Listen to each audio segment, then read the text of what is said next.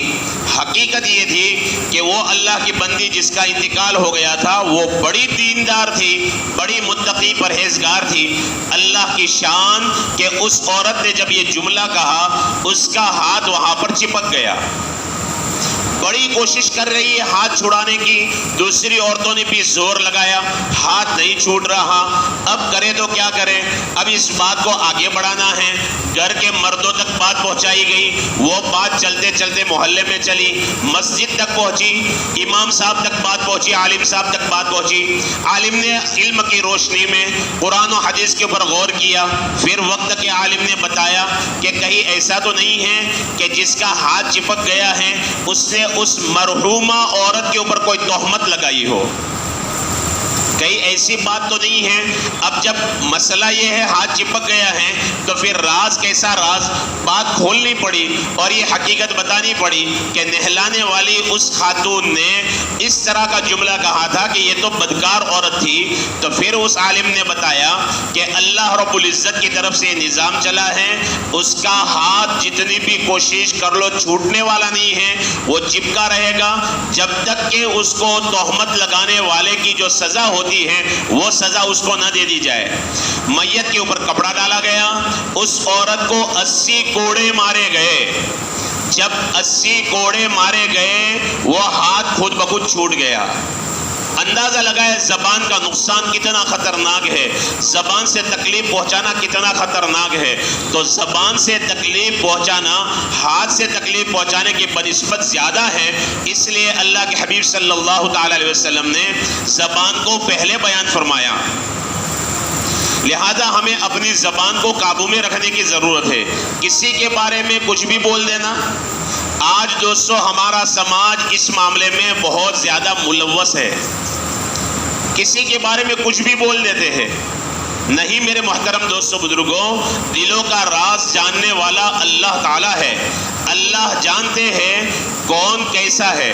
اسی لیے ہمیں تو یہ تعلیم دی گئی کہ اگر تم کسی کو نیک بندہ سمجھو، کسی کو اللہ والا سمجھو، تمہاری نگاہ میں وہ متقی پرہیزگار ہے، تو یوں نہ کہو کہ یہ بڑا دیندار ہے، یہ بڑا متقی پرہیزگار ہے، بلکہ یوں کہو کہ میرے خیال میں یہ بڑا دیندار ہے. ہمارا خیال الگ ہے اور حقیقت الگ ہے. اللہ حقیقت کو جاننے والے ہیں. اس لیے میرے محترم دوستو بزرگوں، ہمیں حقوق العباد کی طرف آنا ہے. یہ ساری باتیں جو بیان کی جا رہی ہیں نا، معاشرے کے سدھارنے کے لیے، سماج کے سدھار کے لیے ہم یہ چاہتے ہیں کہ ایک دوسرے کے حقوق ادا کرنے والے بنے اور ہمارے درمیان کی نفرتیں ختم ہو جائے، عداوتیں ختم ہو جائے، حسد اور جلن دور ہو جائے، میل دور ہو جائے اور ہمارے اندر محبتیں آ جائے. تو اس کے لیے بنیادی چیزوں میں پہلی چیز ملنے کا انداز صحیح ہو، دوسری چیز بات کرنے کا انداز صحیح ہو، تیسری چیز ہمارا شر کسی کو نقصان نہ پہنچا دے، لہذا اپنے پورے جذبات کو کنٹرول میں کرنا، قابو میں کرنا، زبان کا بیجا استعمال نہ ہو. صدیق اکبر رضی اللہ تعالیٰ عنہ جیسی ہستی ہے، لیکن پھر وہ بھی اپنی زبان کو پکڑ کر رو رہے ہیں اور یوں کہہ رہے ہیں کہ تو نے مجھے ہلاک کر دیا، تو نے مجھے ہلاک کر دیا. اس لیے میرے محترم دوستو بزرگوں، کم سے کم اتنا کریں، ہم کسی کی تعریف نہیں کر سکتے، اس کے پیٹھ پیچھے اس کی اچھائی بیان نہیں کر سکتے، تو اتنا تو کم سے کم کریں کہ اس کی برائی بیان نہ کریں، اس کی غیبت نہ کیا کرے، اس کے عیب کو اچھالا نہ کرے. قرآن کریم میں اللہ رب العزت فرماتے ہیں وَيْلٌ لِكُلِّ هُمَزَةٍ لُمَزَةٍ، اللہ پاک فرماتے ہیں وہ بندہ ہلاک ہو جائے گا، ہر وہ بندہ جہنم کی ویل گاٹی کے اندر جائے گا. اور ویل گاٹی کتنی خطرناک ہے، جہنم کے اندر ایک گاٹی ہے جس کا نام ویل ہے.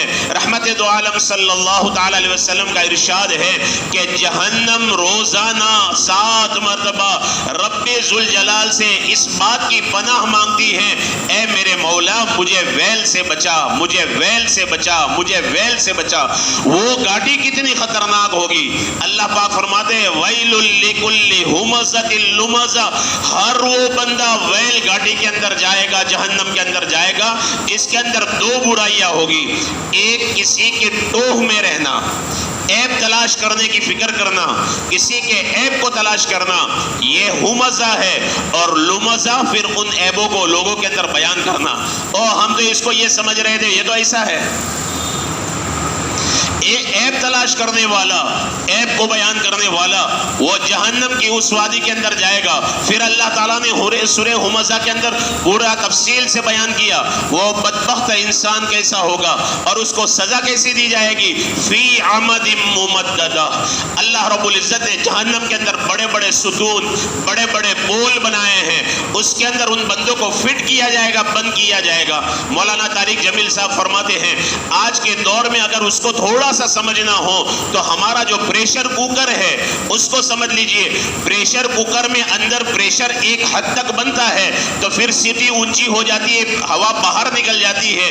اللہ نے وہ ستون ایسے بنائے، وہ پریشر کوکر ایسے بنائے جس کی ایئر باہر نہیں نکلتی، جس کی ہوا باہر نہیں نکلتی. کئی حادثات ہوتے ہیں، کوکر پھٹ جاتے ہیں، کتنا بڑا نقصان ہو جاتا ہے کہ کیا ہوا، ایئر باہر نہیں نکلی جس کی وجہ سے کوکر پھٹ گیا. میرے محترم دوستو بزرگوں، وہ جہنم کی آگ ہے. جہنم اللہ نے عذاب کے لیے بنائی ہے اور جہنم کے اندر بھی وہ ویل نامی خاص طور پر گاٹی ہے جو بڑی خطرناک گاٹی ہے. اس کے اندر اس بندے کو ڈالا جائے گا جس کے اندر 2 برائیاں ہوگی کہ جو لوگوں کے عیب کو تلاش کرے اور پھر لوگوں کے اندر بیان کرتا پھرے. اس لیے میرے محترم دوستو بزرگوں، اگر ہم کسی کی تعریف نہیں کر سکتے، ہمارا اتنا حوصلہ نہیں ہے کہ ہم کسی کی تعریف کریں، کوئی بات نہیں، کم سے کم کسی کی برائی نہ کرے. آج سماج میں دوستو سب سے بڑی چیز یہ گھس آئی ہے، 2 بندے جمع ہوئے، 3 بندے جمع ہوئے، 4 بندے جمع ہوئے، اپنی باتیں نہیں کرتے،